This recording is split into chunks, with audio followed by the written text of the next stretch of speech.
My name is Insane Raven, and this is the tale of the one from my favorite fandom. But fandom is the wrong word, isn't it? Like, it's more, it's less of a fandom and more of a pantheon. The amount of things in the Alice in Wonderland pantheon are absolutely amazing. They go from everything from movies, video games, to, of course, books, with multiple different versions and iterations of the same thing. It is absolutely mind-boggling. And recently, rumors of a third American McGee's Alice, forgot the name of the title, game have resurfaced, and that was all it took for me to get back into the game. Try to get him in platinum. Oh, that of course is my tattoo. I love my tattoo. If you don't know, my tattoos of the Mad Hatter's hat, and it's one of the things I love about the Alice in Wonderland franchise. And I'm talking about my tattoo and the game itself. Everything is specific. Everything is meant to be there, and that's the one thing that between all of its interpretations holds.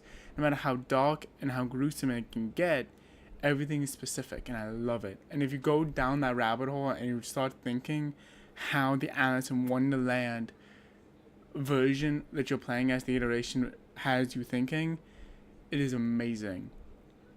And I absolutely love it, and that's part of the reason why it's my favorite fandom. It's about to get really dark and creepy in a second, so if you don't want to watch, seriously look away now. After all, why is a raven like a writing desk? An Alice managed to turn the interpretation is dark and twisted, obviously. And it's fascinating. On the hunt, that mindset is important to have because there's a lot of missable things. There's a lot of missable things in this game, and you kind of have to keep that in mind that everything in the game has that kind of way of thinking, that you have to be specific and intent with what you're doing. And there's a lot of trophies in this game. I believe there's 50 of them. Let me check on my app real quick as you're kind of wrapping down this intro. How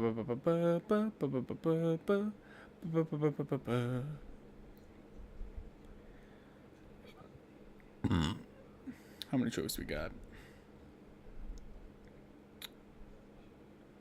We got a total of 45 trophies.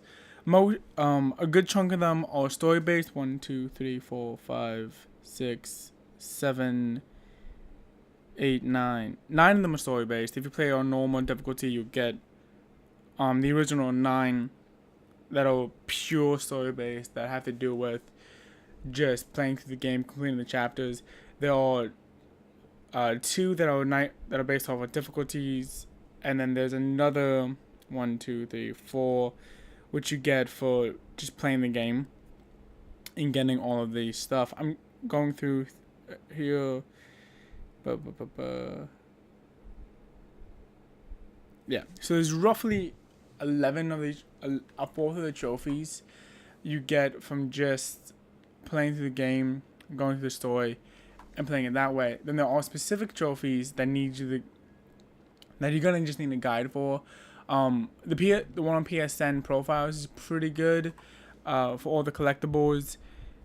That one but going through that way, you'll get the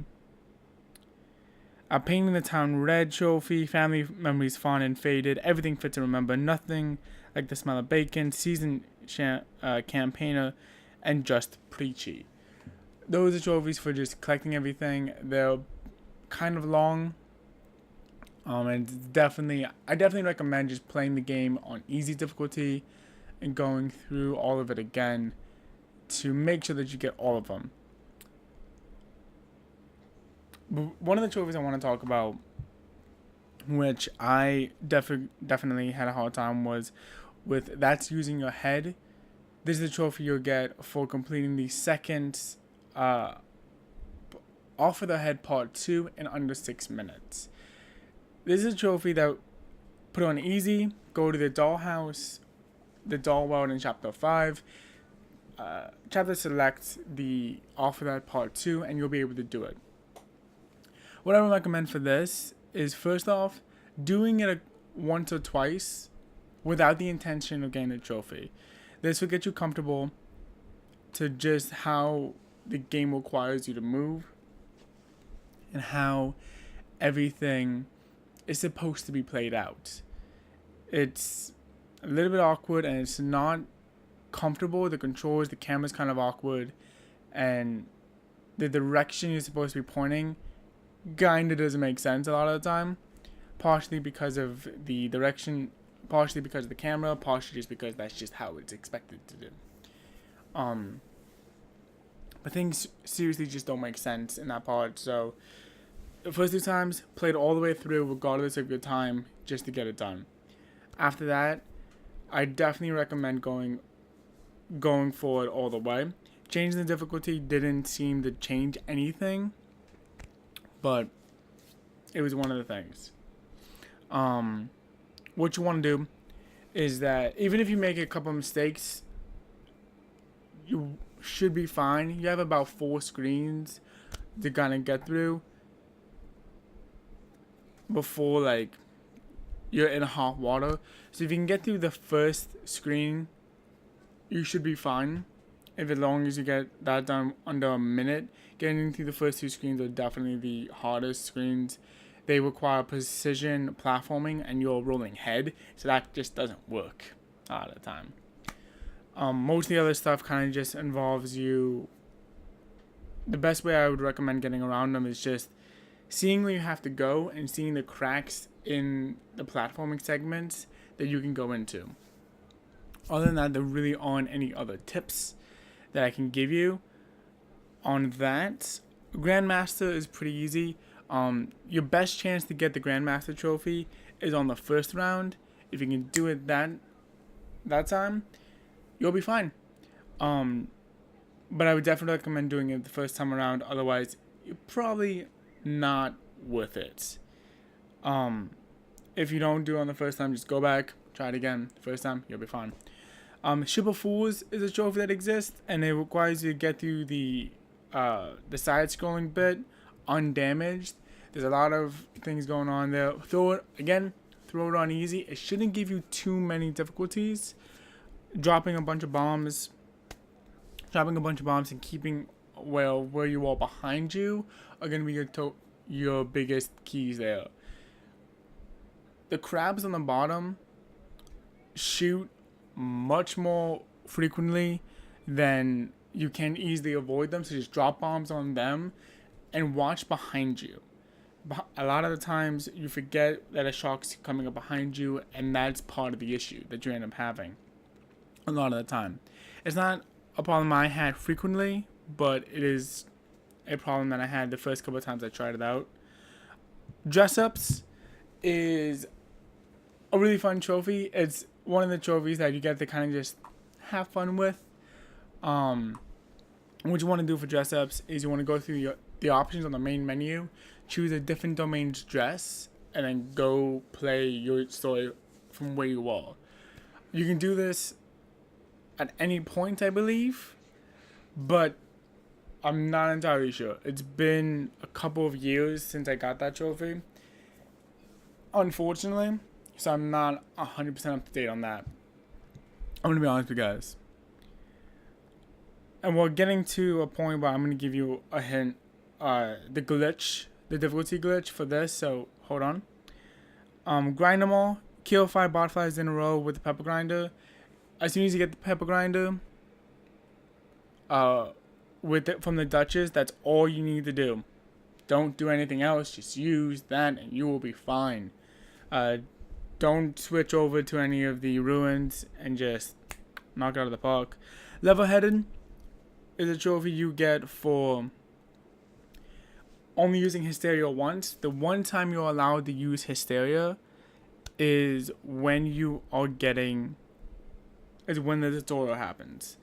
What I would recommend for this is holding off on Hysteria and just playing through on easy difficulty and going through for all the collectibles on easy difficulty. It does add another playthrough, but it knocks it out of the park much easier than having to do one nightmare. I played this game 3 times. Well, twice, and I glitched out on the third one. I played it once for just the general story, and twice for all the collectibles. So you guys know. Code Arms Code Heart is a pretty easy trophy. This is the trophy you get for defeating the drowned sailor without taking any damage. What you have to do here is be aware of where he is. Use the pepper grinder to attack the bombs that he's holding. Once the bombs blow up, attack him without remorse. It's the only way you're going to get it, and it's the easiest way of doing it. No Quarter, No Mercy. That one you'll most likely get through through your first playthrough. If you don't, that second playthrough would definitely help. Alright, Veil of Tears. Now I'm going to teach you about the difficulty trophy. I've noted this video is a little bit all over the place, but this is the best way of getting it all done. Alright, so now that we've gone here and we've closed out this first chapter, to do the difficulty trophies of Madness Prevails and the beginning of the end, the easiest way is you're going to put the configuration on Nightmare difficulty, start a new game plus on Nightmare difficulty. Once you get to that one, you're gonna go here. So that what you've just seen was the first chapter, was the first part of chapter 1, Hound Stitch Home. Then you're gonna come all the way down here on Assemblage or Destruction, click on that, confirm, then play through this part of the game on Nightmare difficulty twice over, and the trophy should pop. Once you play through that, the beginning of the end trophy should pop, and that's how you know you're doing it right. Follow through with all the other chapters, and you should get the trophy without a problem. Calm in the Face of Death is another trophy that's easy to do. You can actually do Calm in the Face of Death and grind them all in the same token. Once you get the pepper grinder and all the bolt flies are attacking you, let them knock you down to your last rose petal, and then just take them all out, and you should have a pretty easy time with that. Venting Frustration is pretty simple. As long as you're being careful with how you're going from vent to vent, you should get it. If you do still want to make absolutely sure you're going to get it, just sit there for 7 minutes on a vent stream, and the trophy will pop. It's not as exciting, but it's definitely a way of getting the trophy done. Tea Party is the trophy you'll get on just playing through. Beware of the Lagomorph is the trophy you get for defeating 30 enemies with the Clockwork Bomb. That's just a matter of repetition, setting it up in a way that it'll make sense, and just blowing it up as you walk through. I definitely recommend using botflies to do it, or in the fourth chapter. Is it the fourth chapter? No, the third chapter. When you get all the ink wasps that come through, using those with them, big help. Also doing the Rodella trophies, the Rodella rooms using the clockwork will also be a huge help to you. It's easily the easiest way of doing it. So this is actually me doing the dress up trophy. At this point, you have unlocked another outfit, which is the Tea Party outfit, which, with the exception of this one, of the outfit I'm currently wearing, is probably the best. Is probably the best outfit for just capturing the game. I'm not gonna lie, I absolutely love this outfit. It's my favorite outfit in my favorite fandom, which is more of a Pantheon.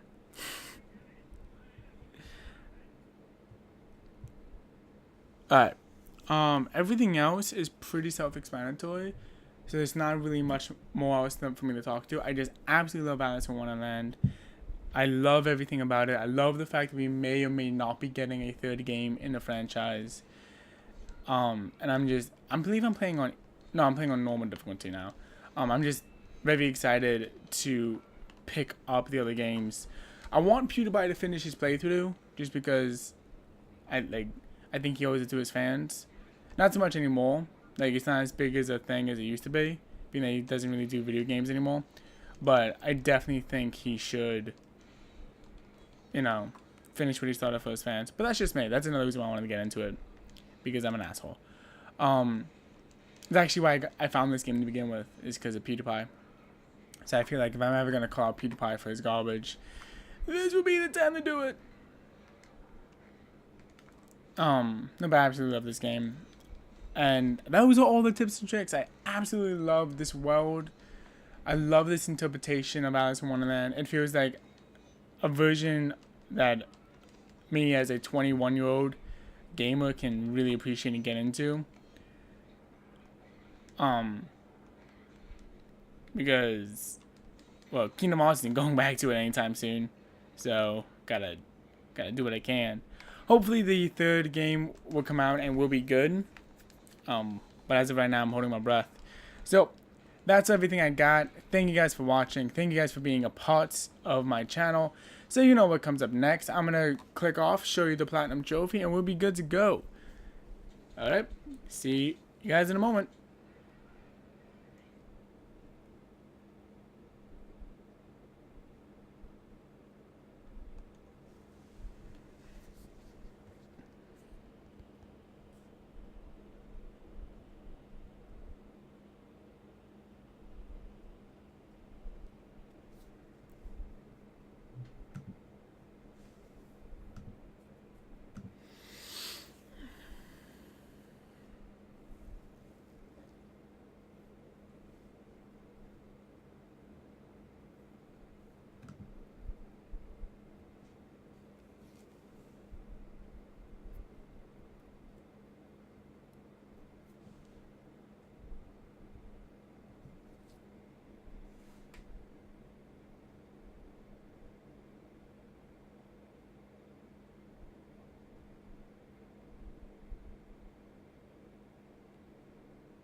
Alrighty, and this is the platinum trophy. The platinum for all of the trophies. I got it on the 20th of last month of this year, which is exciting. But yeah, that's pretty much it. I don't have anything else to talk about. Thank you guys for watching, and I will see you guys on my next Tale of the Hunt. Bye bye.